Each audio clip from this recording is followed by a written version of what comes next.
নমস্কার। আজকের রেসিপি মোচার ঘন্ট চিংড়ি দিয়ে। প্রথমে মোচাটাকে কেটে ধুয়ে পরিষ্কার করে সেদ্ধ করে নিচ্ছি। এখানে পেঁয়াজ আর রসুন কেটে নিয়েছি, টমেটো কাঁচা লঙ্কা সব কেটে নিয়েছি। চিংড়িটা ভেজে নিলাম।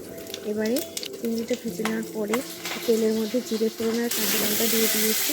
তারপরে পেঁয়াজ রসুন কুচি দিয়ে একটু নেড়ে চেড়ে হালকা করে ভেজে নিলাম। তারপরে তার মধ্যে দিয়ে দিয়েছি টমেটো কুচি।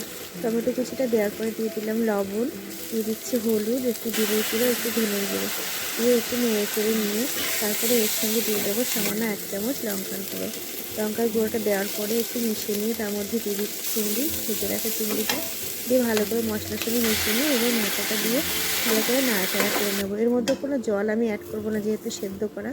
তারপরে দেখুন কিছুক্ষণ রান্নার পরেই হয়ে গেছে এটা রেডি। এর মধ্যে একটু চিনি দিয়ে দিলাম, দিয়ে দিচ্ছি একটু ঘিটা ভালো করে মিশিয়ে নিয়ে এর উপর থেকে ছড়িয়ে দেবো সামান্য একটু গরম মশলা। দেখুন গরম মশলার গুঁড়োটা আমি ছেড়ে দিয়েছি। তো রান্নাটা আমার একদমই রেডি হয়ে গেছে। খুব সহজ সিম্পলভাবে রান্নাটা একদম রেডি হয়ে গেল। আর এই রান্নাটা কিন্তু খুবই টেস্টি হয় খেতে। তো সবাই ভালো থাকবেন, সুস্থ থাকবেন। আর দেখা হবে আবারও অন্য কোনো ভিডিওতে, কথা হবে আবারও অন্য কোনো ভিডিওতে। ধন্যবাদ।